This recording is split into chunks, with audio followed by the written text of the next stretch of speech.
Imagine d'un coup t'as tout qui devient plus cher, t'arrives pas à trouver un job et en plus l'économie de ton pays elle est en pause. Bon, en vrai ok j'abuse un peu, mais imagine quand même. On entend assez souvent parler d'inflation, l'économie de ton pays elle tourne bien, du coup les prix ils augmentent, mais ton salaire il augmente aussi. Ou alors on peut aussi parler de stagnation, là l'économie de ton pays elle tourne pas trop et les prix ça bouge pas, il se passe rien, ça stagne. Sauf que maintenant paf tu prends les deux, boum, tu les mets ensemble.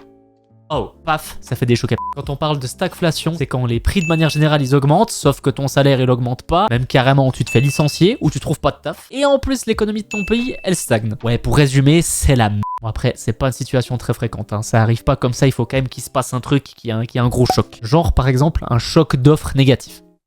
Je m'explique. Imagine d'un coup, tu as une pénurie de matières premières, genre de pétrole ou de gaz, le prix, il augmente. Du coup, les entreprises qui ont besoin de ces matières premières, elles répercutent ces hausses sur leur prix. Sauf que l'entreprise, elle a quand même besoin de cette matière première. Sauf quand il n'y en a pas, bah on peut pas produire. Donc la production, elle diminue. Sauf que du coup, l'entreprise, bah elle commence à galérer à faire du profit. Qu'est-ce qu'on fait? Eh ben on licencie les gens. Hop. Du coup, on augmente les prix, inflation. On produit moins, stagnation. On licencie des gens. Chômage. Donc on arrive sur l'exemple typique d'une situation de stagflation. Le prix, il augmente. Le chômage, il augmente. La production, il se passe rien ou même elle diminue. Donc ouais, globalement, c'est une situation qu'on n'aime pas trop. Et du coup, qu'est-ce qu'on peut faire? Bah, il n'y a pas 36 solutions. Si on veut s'en sortir, on a deux objectifs. Réduire l'inflation, relancer la croissance. Sauf que d'un côté, on risque d'aggraver la stagnation et d'un autre, d'aggraver l'inflation. Donc on va essayer de chercher un compromis. On va essayer de stabiliser la monnaie pour limiter l'inflation, mais aussi favoriser la productivité et l'investissement à long terme, moderniser les secteurs productifs, favoriser l'innovation et la formation, assouplir le marché du travail pour relancer l'emploi et diversifier les sources d'énergie pour éviter d'en dépendre que d'une seule, genre par exemple le pétrole. Donc, pour résumer, la stagflation, c'est un triple piège économique, souvent causé par un choc d'offres ou une mauvaise politique de relance. Pour en sortir, ça demande du temps, de la rigueur monétaire et des réformes structurelles profondes. Voilà ce que c'est la stagflation.